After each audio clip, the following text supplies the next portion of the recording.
L'A400M, c'est le nouveau cargo des airs des forces françaises. Un monstre d'acier et d'électronique qui repousse les limites des avions de transport militaire. Remplaçant du mythique Transal, l'A400M peut emporter plus en allant plus vite et plus loin que ses prédécesseurs. C'est un avion qui est capable de faire du multirôle, du vol basse altitude, du vol haute altitude à grande vitesse pour avoir des rayons d'action très larges. Polyvalent, il peut ravitailler jusqu'à 2 appareils en même temps et être ravitaillé. Il est reconnaissable à ses 4 moteurs à hélice de près de 5 mètres de diamètre pour 11 000 chevaux. Les plus grands et les plus puissants turbopropulseurs aujourd'hui en service. Quand on discute avec les pilotes aujourd'hui, ils trouvent l'avion et la puissance des moteurs absolument fantastiques. Ça permet d'aller aussi vite qu'un avion de ligne.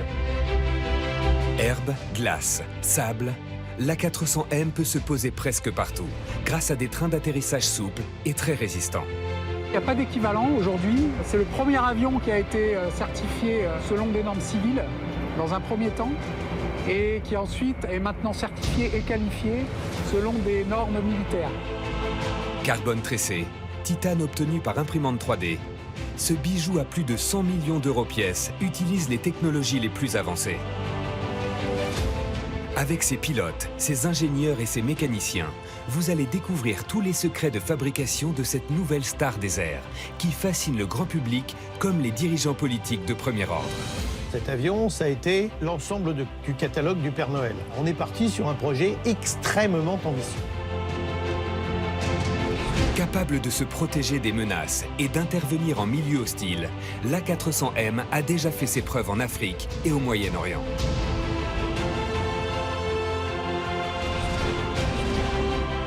Récemment, il a aussi été utilisé à des fins humanitaires aux Antilles, après le passage de terribles ouragans.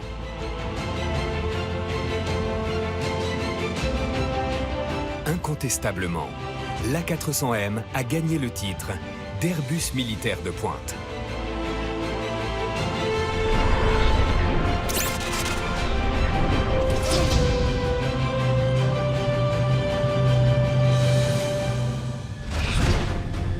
« 10 septembre 2017, Saint-Martin dans les Antilles.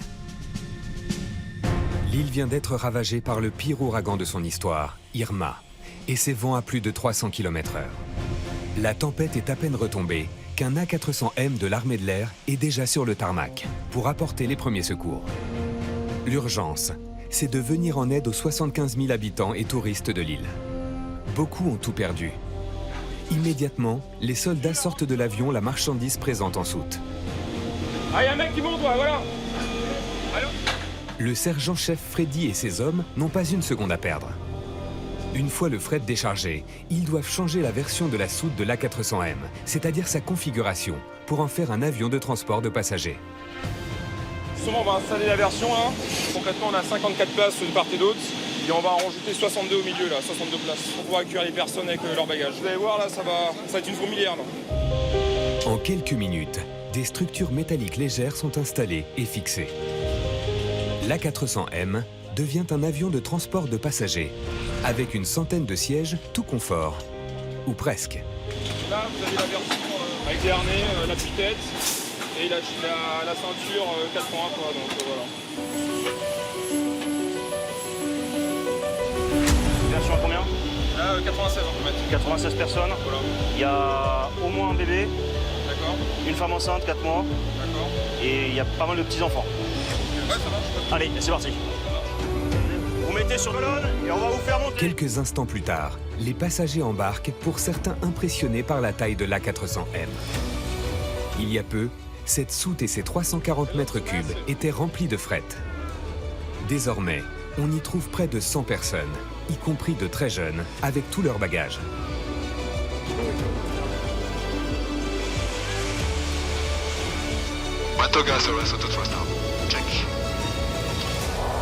Manette des gaz poussée à son maximum. A400M au décollage.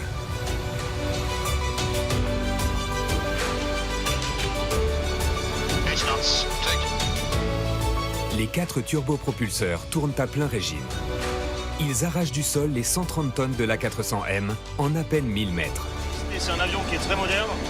On a un pilotage qui est très souple, beaucoup de puissance sur cet avion. On a 44 000 chevaux, ce qui est vraiment exceptionnel. Il va très loin, il va très vite et il peut emporter beaucoup plus de choses que d'autres appareils militaires de transport. Si vous voulez, ce soir ou demain matin, moi je repars sur la métropole, sur la France. J'y suis en 10 heures de vol.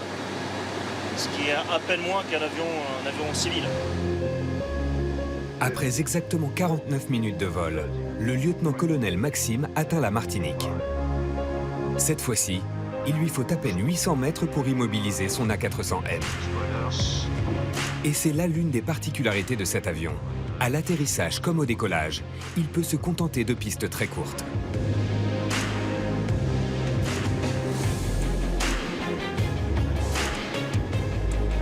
En fonction du vent, ça m'est déjà arrivé de décoller en 5 ou 600 mètres sans aucun problème, avec des conditions spécifiques, beaucoup de vent de face par exemple, et un avion léger.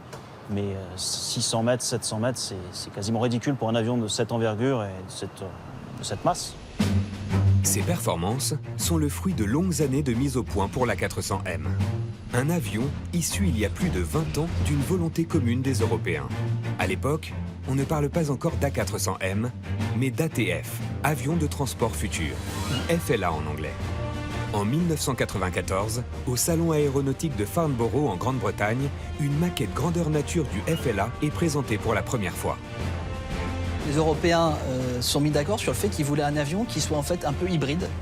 C'est-à-dire qu'il y a à la fois les capacités tactiques, c'est-à-dire cette capacité de voler bas, de se poser partout, de larguer des parachutistes, et qui en même temps ait une capacité d'emport qui se rapproche d'un avion stratégique, et aussi un rayon d'action et une vitesse qui serait aussi comparable à celle d'un avion stratégique. Donc c'est comme ça qu'on est arrivé au final à l'expression de besoin de ce que serait l'A400M. C'est un avion qui a à la fois des capacités logistiques et tactiques, de façon à éviter ce qu'on appelle le brouettage, c'est-à-dire vous transportez avec un avion de transport logistique des grosses charges et lourdes, mais vous ne pouvez atterrir que sur des terrains préparés, puis ensuite il vous faut un autre avion pour déplacer ces charges au plus près des forces sur le théâtre.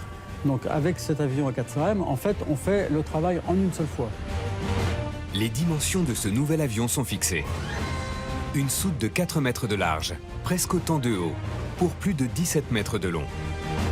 En volume, l'avion doit pouvoir accueillir un char moyen, un gros hélicoptère, 116 passagers en version transport de troupes, ou encore 66 civières et 25 personnels médicaux en mode évacuation sanitaire.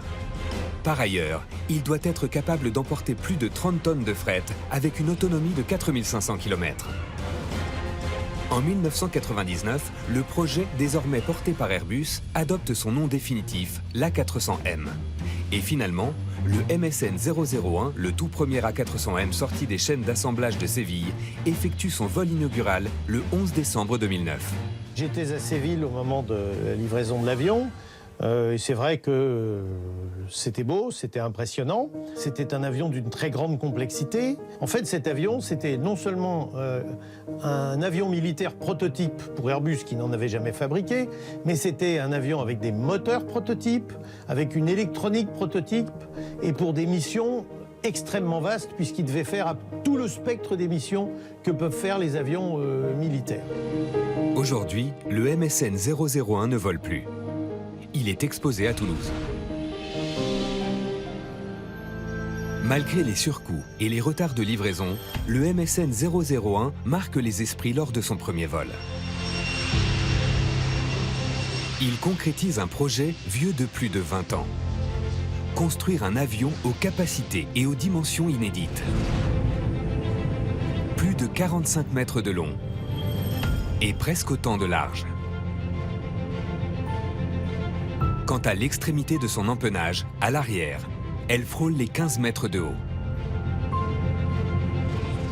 Cet avion a effectué 475 vols d'essai, a permis d'ouvrir le domaine de vol, d'aller jusqu'aux essais extrêmes, c'est-à-dire le décrochage. Il a effectué environ 1400 heures d'essai en vol. Aujourd'hui, le nom commercial de l'A400M est l'Atlas, une référence au célèbre titan de la mythologie grecque qui portait la voûte céleste sur ses épaules. Une référence également à la puissance de l'A400M. L'avion est équipé sous ses ailes de 4 moteurs à hélice, les fameux TP400. Capable de faire voler l'A400M à plus de 12 000 mètres d'altitude, chacun de ces turbopropulseurs délivre une puissance phénoménale, 11 000 chevaux. C'est comme si cet avion était poussé par l'équivalent de 400 berlines. Il a fallu près de 10 ans pour mettre au point le TP400. Le moteur tel qu'il est là, il fait à peu près 2 tonnes, 1 tonne 9. Et il a la puissance de la locomotive du Thalys qui doit faire 8000 chevaux. Donc lui, il fait 11 000 chevaux. Et il y a 4 moteurs sur la 400M. C'est ce qui permet d'emmener 21 tonnes de fret sur un rayon d'action de plus de 4500 km à pleine charge ou 8500 km à vide. Et d'ailleurs, quand on discute avec les pilotes aujourd'hui, ils trouvent l'avion et la puissance des moteurs absolument fantastiques. Ça permet d'aller aussi vite quasiment qu'un avion de ligne, puisque l'avion aujourd'hui va à une vitesse de croisière de moins de 800 km/h. Il faut pas moins de 24 mois pour assembler chaque TP400. Un moteur de 3,50 m de long, où la température interne dépasse les 1200 degrés à l'entrée de la turbine. C'est le plus puissant turbopropulseur du marché. Une chambre de combustion d'une voiture, enfin, vous savez que c'est gros comme mon poing. Comparé à une chambre de combustion sans un piston, comparé à une chambre de moteur d'avion, c'est pas la même chose, quoi. Quand vous construisez le moteur le plus puissant au monde en production, c'est forcément un challenge. Si je compte toutes les pièces unitaires, ça fait 10 000 pièces. Donc, ce qui est beaucoup de références. Seuls les Russes ont fabriqué dans l'histoire un turbopropulseur, c'est-à-dire un turboréacteur avec hélice, de 11 000 chevaux. Aujourd'hui, fabriquer un moteur performant à commande numérique dans des puissances pareilles, et pour en faire des toutes petites séries, c'est quand même quelque chose de très osé. Autre point qui a son importance, le concept dit de pale descendante entre les moteurs, ou DBE en anglais. En clair, sur chaque aile, les turbopropulseurs, les TP400, ne font pas tourner toutes les hélices de l'A400M dans le même sens, mais dans des sens opposés. L'hélice, en tournant, va attirer l'avion dans le sens où elle tourne en fait, et va créer une dérive. Alors vous pouvez imaginer qu'avec 4 moteurs de 11 000 chevaux, si les 4 moteurs tournent dans le même sens, la dérive de l'avion serait très importante. Il aurait tendance vraiment à partir, notamment sur les phases de décollage par exemple, de partir en crabe. Alors, une manière de compenser ça, c'est d'avoir à l'arrière une dérive assez importante, volumineuse. Le problème, c'est que plus c'est volumineux, plus c'est lourd. Donc l'idée qu'a eu Airbus, c'est effectivement de concevoir 4 moteurs qui ne tournent pas dans le même sens. Donc d'avoir 2 moteurs d'un côté qui vont tourner l'un dans le sens horaire, l'autre anti-horaire, pareil de l'autre côté. Du coup, on annule cet effet de couple et on peut réduire la taille de la dérive et on peut gagner du poids. L'avantage sur cet avion avec des hélices qui tournent dans des sens différents, c'est qu'on a une symétrie de l'avion qui est parfaite. Et en aéronautique, avoir un avion qui vole de manière symétrique, c'est toujours très intéressant au niveau des performances, au niveau de beaucoup de choses. Ne serait-ce que le simple fait de voler. Quand vous volez sur un planeur, qui est en général la base de tous les pilotes, la première chose qu'on recherche sur ce planeur, c'est de voler de manière très symétrique. Cet avion-là le fait naturellement.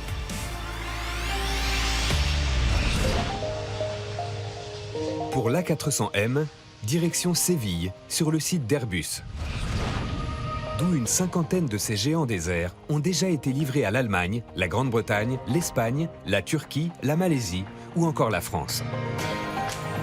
L'assemblage des A400M s'inspire de l'organisation mise en place pour les avions de ligne d'Airbus.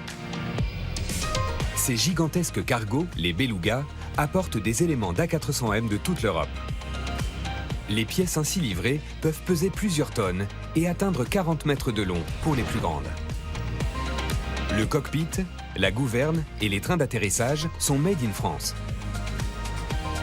Le fuselage principal et la dérive viennent d'Allemagne. Quant aux ailes, elles sont principalement conçues par la Grande-Bretagne. L'A400M est un immense puzzle industriel européen. Nicolas Pujot en est le responsable au sein de l'usine de Séville. Ici, vous avez la station où on fait l'assemblage avec la partie de la pointe avant ainsi que la partie du fuselage arrière. La couture est faite avec ce robot orbital. Donc, comme vous voyez, un rail Et ce robot va percer le fuselage et le riveter également.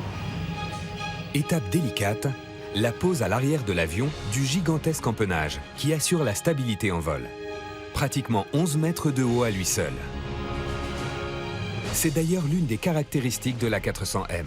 Un avion compact, trapu, dit à aile haute. Une particularité sur ce programme par rapport à d'autres programmes, comme vous voyez, l'aile n'est pas en dessous du fuselage, sinon au-dessus du fuselage. Ainsi, à la différence de la plupart des avions de ligne équipés d'ailes basses, comme ici l'A380, l'A400M a lui des ailes hautes. Cette caractéristique a un intérêt majeur. Elle permet à l'A400M d'avoir des moteurs plus hauts, donc plus éloignés du sol. De quoi limiter les dégâts potentiels causés par le sable ou les cailloux en cas d'atterrissage sur des pistes en terre, par exemple. Un avantage renforcé par la taille de l'entrée d'air, beaucoup plus petite sur les turbopropulseurs de l'A400M que sur des réacteurs. Là, l'entrée d'air, c'est cette pièce-là, et devant, vous avez l'hélice. Le turboprop permet d'une part d'atterrir sur des pistes très courtes, de décoller sur des pistes très courtes, mais surtout, vous voyez la taille de l'arrivée d'air. Ça permet surtout de ne pas aspirer toutes les poussières et les cailloux en cas d'atterrissage en Afrique sur une piste non préparée. D'autant plus que vous avez l'hélice qui va faire elle-même dispersion du sable, alors que si vous aviez un réacteur, eh ben, vous n'êtes pas protégé, l'entrée d'air est beaucoup plus grande. Pour valider les capacités de l'A400M, Airbus multiplie les tests grandeur nature. Depuis 4 ans, l'avion, qui est censé pouvoir se poser partout ou presque, est régulièrement mis à l'épreuve sur tous les types de pistes imaginables.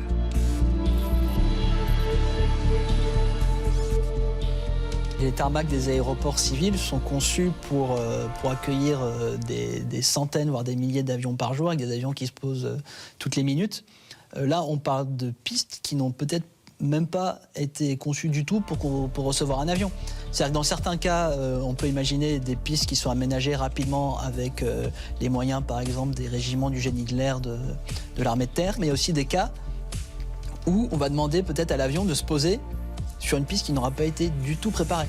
Et là, effectivement, les contraintes vont être très importantes sur la structure de l'avion, sur le sol, et donc il faut que l'A400M soit adapté à ce type d'atterrissage. Illustration concrète, il y a quelques mois à peine. La Royal Air Force a organisé avec Airbus une campagne de décollage et d'atterrissage sur une plage au Pays de Galles.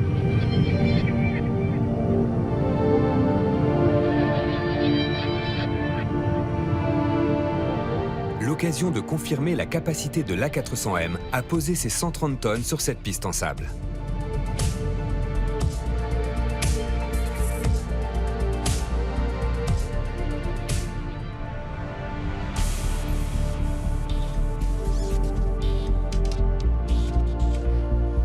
Actuellement, à l'usine d'Airbus à Séville, les lignes d'assemblage montent en cadence.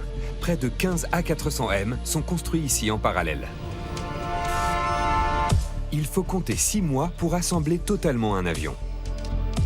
Ce jour-là, Nicolas Pujot reçoit les premiers éléments du MSN 085, le 85e A400M conçu ici.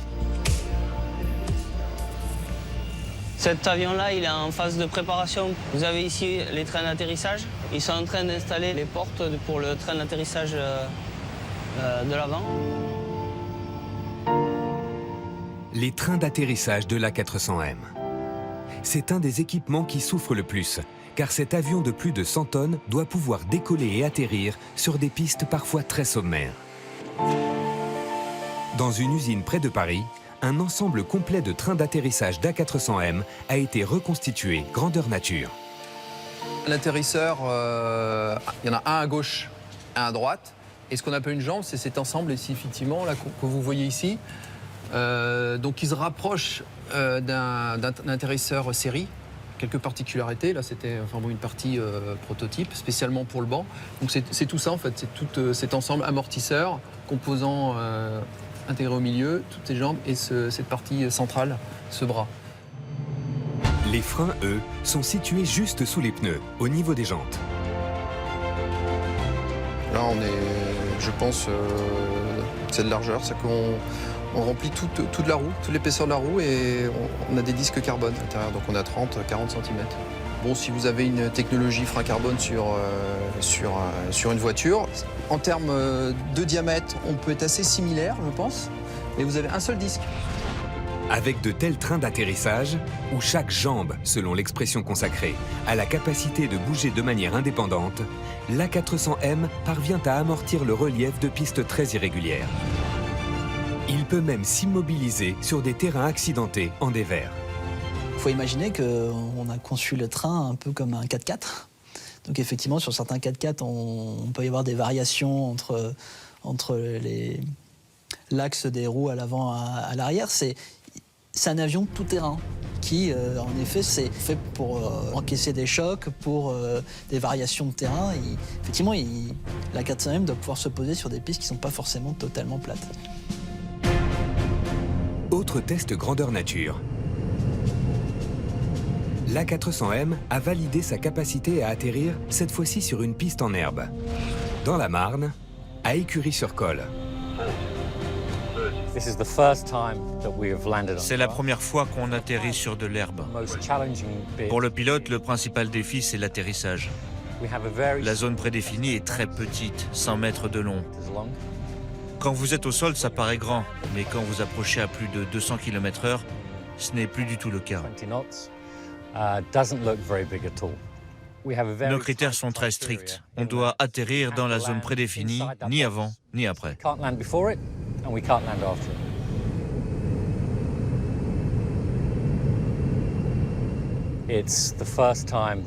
C'est la première fois qu'on atterrit avec un avion aussi lourd. On est allé jusqu'à 114 tonnes. Cela signifie que nos clients peuvent atterrir sur cette piste avec un véhicule qui pèse 30 tonnes dans la soute. Et cela assez facilement. À vrai dire, il reste même de la marge.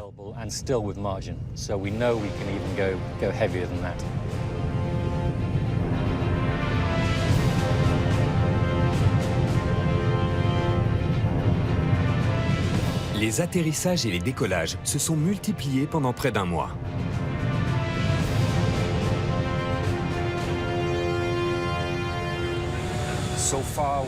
Jusqu'à maintenant, on a réalisé 4 vols.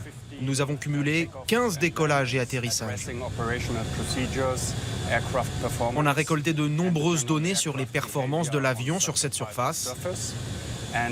Ensuite, nous allons rentrer à Séville, à bord de ce même avion.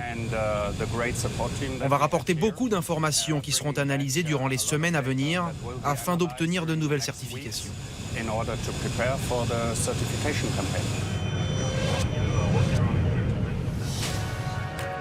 Pour l'A400M, ces certifications sont autant d'atouts supplémentaires à faire valoir. Et s'il y a bien un lieu où l'avion est mis en avant, c'est au Bourget.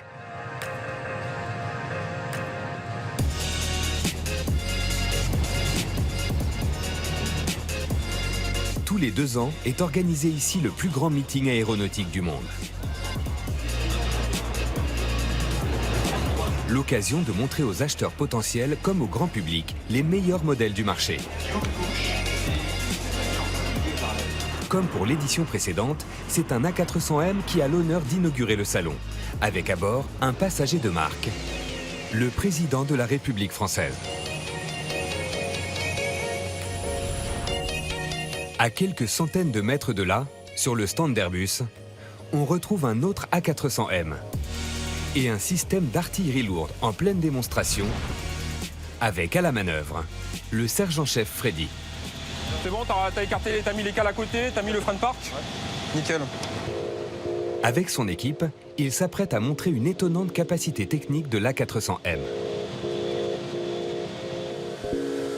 Dans la soute est chargé un César, un camion de 22 tonnes surmonté d'un canon. Hop. Le César et ses 3,70 m de haut semblent rentrer tout juste dans l'A400M. Mais en réalité, il reste plus de marge qu'on ne peut le croire. Si on voit que ça peut venir amener à toucher la cellule, on va pouvoir justement baisser la soute et la rampe pour faire une soute, on va dire, plus lisse, concrètement. Et ce qui fera que le véhicule pourra rentrer sans toucher le plafond de l'avion. Cette fonction présente sur l'A400M s'appelle le baraquage. Grâce à des vérins hydrauliques capables de supporter 30 tonnes, ce dispositif permet à l'avion de s'abaisser légèrement en arrière et ainsi d'embarquer et de débarquer plus facilement le fret très volumineux. L'A400M combine les capacités de transport tactique, transport stratégique. Il est aussi capable de réaliser des ravitaillements en vol. Au même moment, dans le ciel du Bourget, l'A400M fait son spectacle, avec visiblement un certain succès auprès du public. Il est capable de remise de gaz à 3G, c'est-à-dire quand on est... Les pilotes de transport s'entraînent aussi à faire des atterrissages avec des pentes très élevées, c'est-à-dire qu'ils arrivent de haut et au tout dernier moment, ils vont descendre pour justement s'exposer le moins longtemps possible.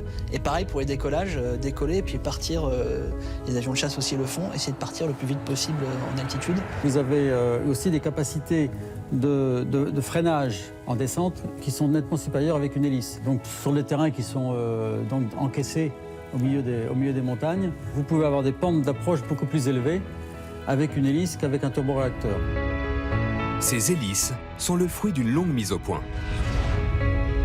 Elles sont conçues à Figeac, dans le sud-ouest de la France, par le spécialiste français du secteur.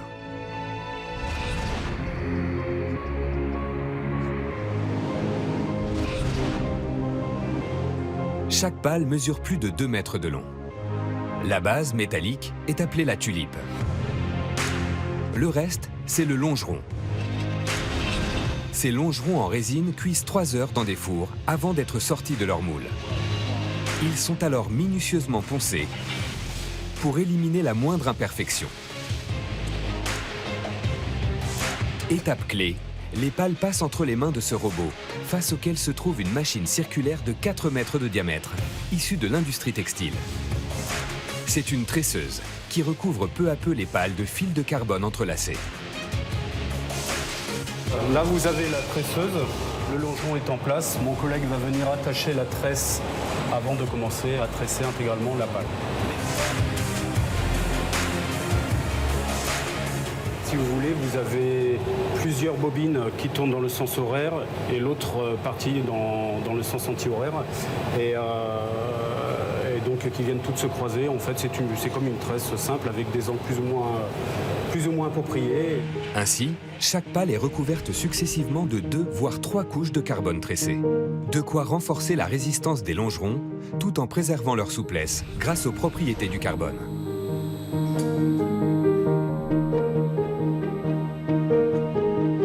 Un peu plus loin dans l'usine, d'autres équipes s'occupent de cette imposante pièce noire en matériaux composites qui se place sur le moyeu central de l'hélice. Ce qu'on a devant nous, on appelle ça le spinner de l'hélice. Sur les anciens et petits avions, on appelle ça la casserole ou la cocotte. C'est la partie qui se met au centre de l'hélice, d'où les pales sortent ici. Donc ça donne une idée de l'échelle de l'avion, effectivement. Là, on est sur un moyeu qui fait plus d'1 mètre de diamètre sur l'hélice. Le spinner a une fonction aérodynamique au centre d'une hélice de 5,30 mètres de diamètre. Ces hélices-là ont la particularité d'être tellement grandes qu'on ne peut pas les monter sur un camion, tout simplement. Donc on est obligé de les assembler au pied de l'avion sur le site d'installation finale. Une fois livrées en kit sur le site d'assemblage final à Séville, les hélices sont donc reconstituées pièce par pièce, juste à côté des A400M. Chacune de ces pales pèse près de 60 kg et coûte plusieurs dizaines de milliers d'euros. Alors elles sont glissées les unes après les autres avec beaucoup de précaution dans le moyeu central de l'hélice. Elles sont insérées à l'aide de ce vérin avec une pression phénoménale, 160 bars. Quand vous ouvrez votre robinet chez vous, vous avez 3 bars de pression au robinet d'eau de votre maison. Donc là, il y a 160 bars.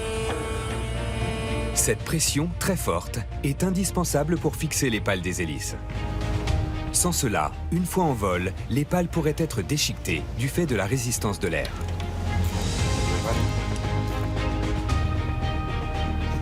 Par ailleurs, comparé aux modèles qui l'ont précédé, cette hélice a un atout non négligeable. Le gros avantage de cette hélice, c'est que l'on peut changer une pale directement sur l'avion, une fois que l'hélice est montée sur le moteur. On peut faire ça au milieu du désert. avec du matériel spécifique, mais on peut le faire, c'est prévu pour être fait au milieu du désert. Si on prend le grand-père de la 400M, le Transal, il fallait démonter l'hélice entière pour pouvoir changer une pale. La réparation de ces hélices est beaucoup plus facile que sur les hélices métalliques d'autrefois. Vous pouvez rajouter de la matière relativement facilement sur une hélice en composite, ce que vous ne pouvez pas faire sur une hélice métallique. Donc on peut effectivement imaginer d'avoir des hélices réparées sur le terrain. Autre point important. Non seulement les hélices peuvent tourner très vite, jusqu'à 800 tours par minute, mais en plus, les pales peuvent également pivoter sur elles-mêmes, en fonction de la puissance voulue par le pilote. Quand on change le pas d'hélice, en fait, on modifie le profil de l'hélice et on modifie le profil de l'arrivée des filets d'air et donc on crée plus ou moins effectivement de traction vers l'avant. Donc on joue sur le tour, c'est-à-dire le tour du moteur et sur l'orientation, le pas d'hélice, pour jouer sur les vitesses et sur les performances en fait de l'hélice. Ainsi, plus les pales pivotent, plus l'hélice gagne en traction.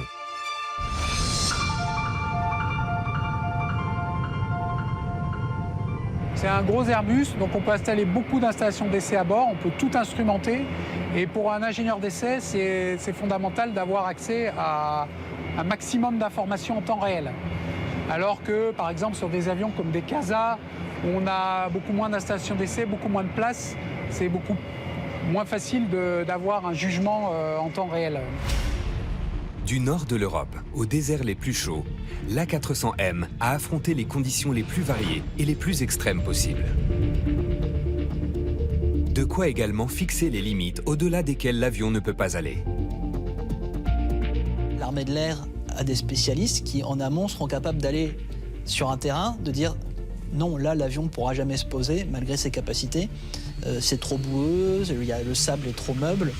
Et donc, effectivement, il faut définir quels sont ces paramètres, quelles sont les limites d'emploi de l'avion sur les différents types de terrains. Donc, c'est aussi le cadre de ce type d'expérimentation. Ces nombreux tests grandeur nature ont permis aussi de peaufiner certains dispositifs particuliers qui équipent aujourd'hui l'A400M. Notamment l'un d'entre eux, la rade d'or, située derrière deux petits volets juste au-dessus des trains d'atterrissage principaux. Cette trappe va s'ouvrir de cette manière et vous avez un coude avec une hélice qui va se déployer, comme une éolienne. Donc on l'utilise, enfin moi je l'ai jamais utilisé, et ça n'a jamais été utilisé, mais ça a été prévu sur cet appareil-là, qui a besoin d'électricité pour voler. On ne va pas reposer uniquement sur les batteries, ce qui est le cas des appareils d'ancienne génération. On a cette génération qui est commune sur beaucoup d'avions de ligne, par exemple, également. Mais vous avez cette possibilité d'avoir une génération électrique. Ce qui a été très malin de la part de l'industriel, c'est de récupérer à la fois sur ces avions de ligne les bonnes idées, des solutions éprouvées, par exemple, ou alors d'aller chercher sur d'autres appareils militaires d'autres idées pour améliorer les capacités tactiques, encore une fois, ce genre de choses. Vous avez un très bon exemple là-bas, si vous voulez. Là où Airbus, par exemple, a été relativement malin, c'est cette espèce de ce qu'on appelle un déflecteur, cette plaque trouée, qui va se déployer quand la porte para va être ouverte, pour le largage de parachutistes, et qui va, je ne vais pas dire stopper, mais qui va atténuer le souffle d'air sur cette zone. De quoi permettre à terme à l'A400M de larguer par ses deux portes latérales jusqu'à 116 parachutistes.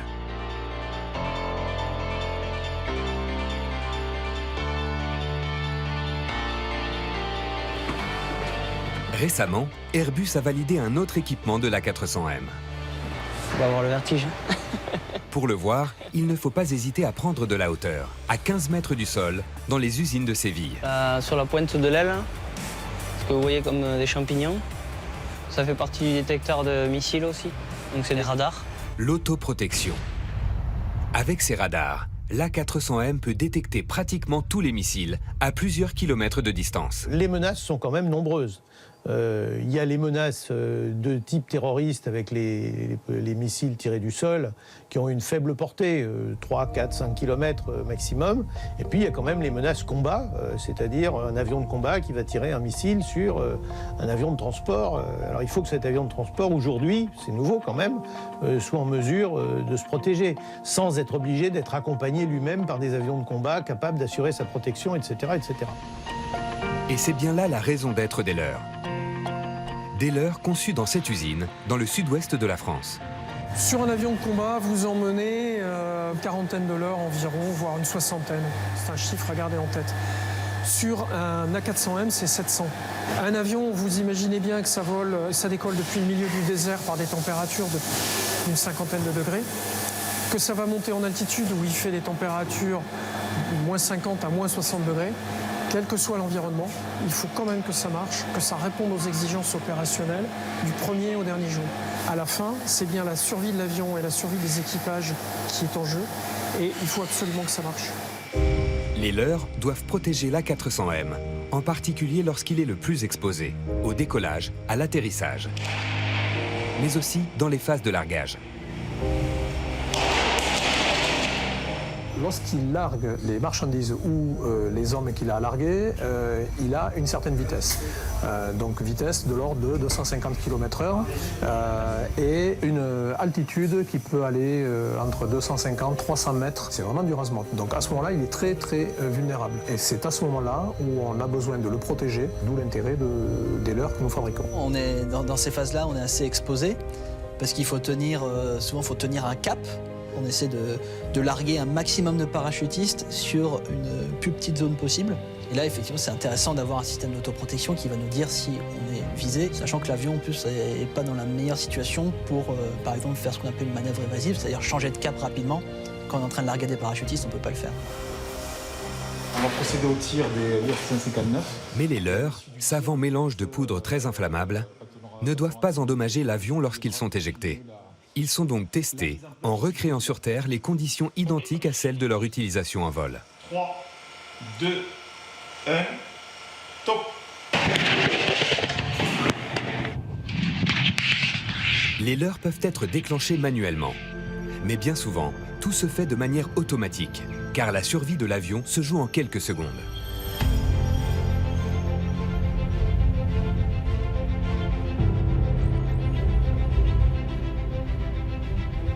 80-90% des menaces aujourd'hui sont des menaces de type Manpads. Un peu comme un lance-roquette, on va dire un peu sophistiqué, intelligent, du type tir et oubli.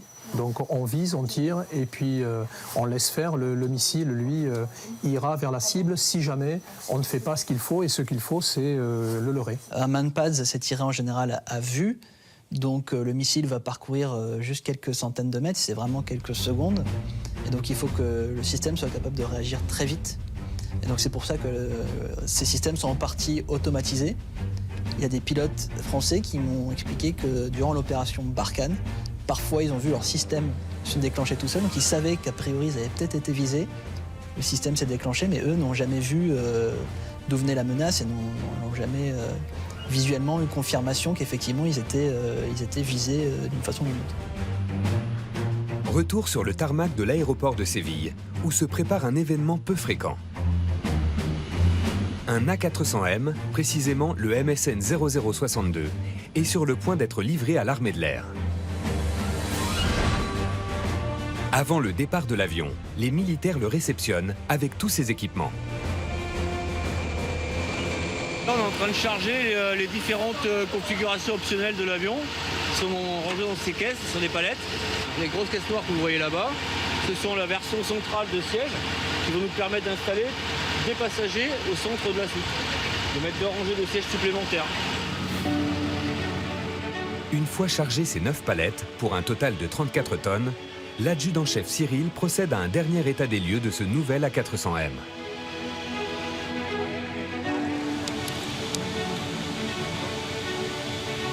Pourquoi c'est ouvert ça ? L'occasion aussi de vérifier quelques détails de confort. Ici, vous avez 2 urinoirs. Voilà. Et ici, c'est le réservoir d'eau qui permet en fait d'alimenter ce lavabo. pour se laver les mains. Quand vous faites un vol de 8 heures d'affilée, il faut bien que les gens puissent avoir un minimum de confort naturel, quoi. L'adjudant-chef Cyril est loadmaster. Il est responsable de la soute de l'A400M, que ce soit pour le chargement, le déchargement ou pour le largage. Et pour lui, l'A400M est un vrai plus. Vous voyez le chargement actuel. Si vous avez quoi que ce soit qui se passe à l'arrière, vous n'êtes pas en mesure de le voir. Là, en appuyant sur un bouton, je suis capable de voir ce qui se passe à l'arrière de mon fret. Et ici, vous allez sélectionner votre caméra. Voilà, ici, vous voyez la rampe. Donc imaginez que vous avez une charge là-dessus et que vous voulez la larguer. Vous allez pouvoir visualiser le largage de là. Sur les avions ancienne génération, à chaque fois que vous vouliez vérifier quelque chose, vous deviez aller voir par vous-même à l'endroit où se situe le système. Ici, ça permet de centraliser une somme importante d'informations qui va vous permettre une communication beaucoup plus facile avec l'équipage de conduite. L'équipage de conduite, justement. Il se trouve juste au-dessus, dans le cockpit à l'étage. Le commandant de bord vérifie le plan de vol de son avion. Un avion qu'il contrôle avec un simple joystick. L'avion, il se pilote avec un manche latéral. On a l'impression effectivement de piloter un petit avion ridicule avec un manche comme ça, alors qu'en réalité c'est un avion qui est assez énorme, qui fait jusqu'à 141 tonnes. En début d'après-midi, le MSN 62 quitte Séville.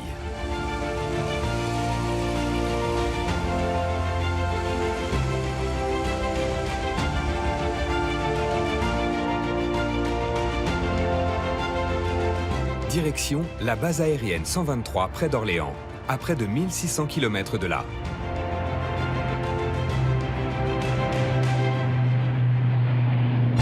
Ce sont les tout premiers instants de vol du 12e A400M de l'armée de l'air. C'est un peu ce que fait par exemple un Rafale ou un avion de cette génération-là. On est dans des systèmes qui sont assez équivalents finalement. Si on fait du ravitaillement en vol, on peut avoir effectivement la vidéo des avions qui vont venir ravitailler sur nous. Ça, c'est vraiment un bonheur. Le ravitaillement. C'est une des dernières évolutions de l'A400M. Au bout de chacune de ses ailes, il peut être équipé d'un pod, en clair, un boîtier qui lui permet de donner du carburant à 2 avions de chasse. Un nouveau système de ravitaillement qui s'ajoute à celui jusqu'alors existant sous le fuselage. Nous avons la possibilité de faire fonctionner 3 points de ravitaillement, 2 sous les ailes et 1 sous le fuselage. Cela nous permet de ravitailler aussi bien les avions de chasse que les gros porteurs. Polyvalent, l'A400M peut ravitailler ou être ravitaillé grâce à la perche située au-dessus de son cockpit. Le débit de kérosène est très élevé, 600 gallons par minute, soit plus de 2000 litres. De quoi faire le plein pour 40 voitures en 1 minute. Nous avons l'exemple d'une mission partie de France pour livrer 20 tonnes de fret. Nous pouvons ainsi augmenter l'autonomie de l'avion en faisant un plein par exemple vers Abu Dhabi. De quoi permettre de voler jusqu'à Jakarta. En clair, on peut aller n'importe où sur Terre sans escale. L'avantage, disons, de sa configuration avec les hélices, c'est qu'il permet de ravitailler à la fois des avions de combat à 302 et des hélicoptères à basse vitesse, ce qu'on ne pourrait pas faire avec des turboréacteurs. Pour l'A400M, la fonction ravitaillement vient se greffer sur le circuit de distribution du kérosène. Un circuit où l'on trouve depuis quelques mois une pièce en titane, qui à elle seule est une petite révolution. Cette pièce, extrêmement solide du fait des propriétés du titane, est obtenue par imprimante 3D. Elle sert à orienter correctement le carburant de l'A400M. Et c'est ici, dans ces usines du nord de l'Allemagne, qu'elle est fabriquée. Dans ce hangar, d'une propreté quasi clinique, ces machines sont des imprimantes 3D. Grâce à leur laser ultra précis, elles créent couche après couche ces pièces de titane à partir d'une poudre extrêmement fine.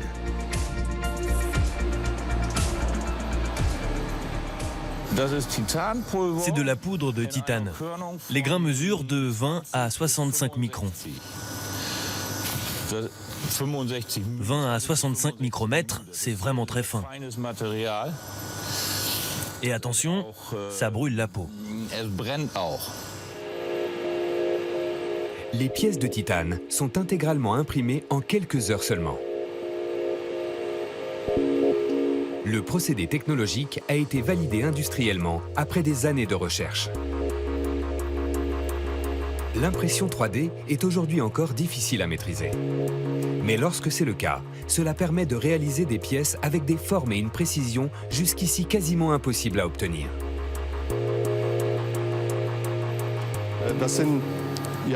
Là, vous avez plusieurs blocs d'acier massif que nous avons soudés les uns aux autres et percés de manière assez simple et limitée.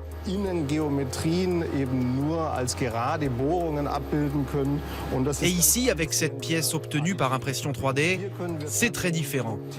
On peut vraiment optimiser la forme des conduits selon nos besoins et sans utiliser trop de métal inutile.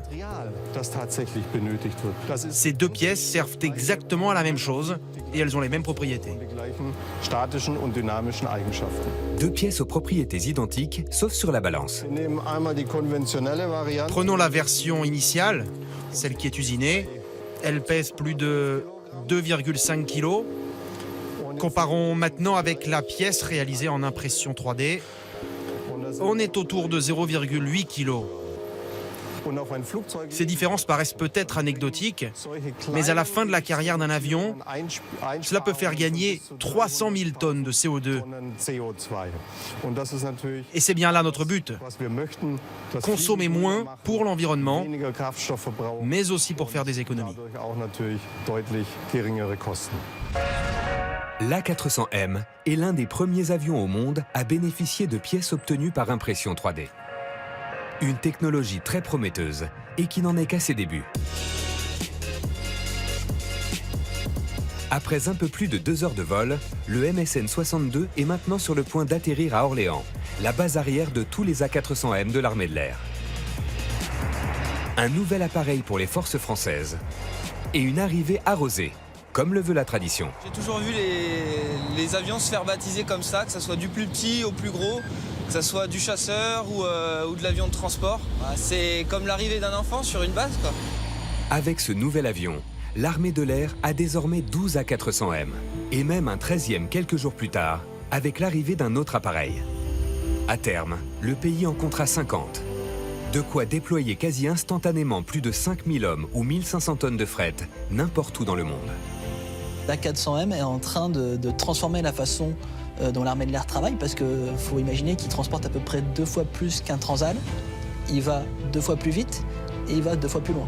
Et donc ça révolutionne complètement les capacités de transport de l'armée de l'air française. 4 ans seulement après sa première livraison, ce cargo, qui va presque aussi vite qu'un avion de ligne, équipe aujourd'hui les armées de 8 pays. C'est l'avenir, nous n'avons pas le choix. L'Europe doit se faire, l'Europe de la défense doit se faire. Les programmes militaires de grande envergure nationaux sont derrière nous.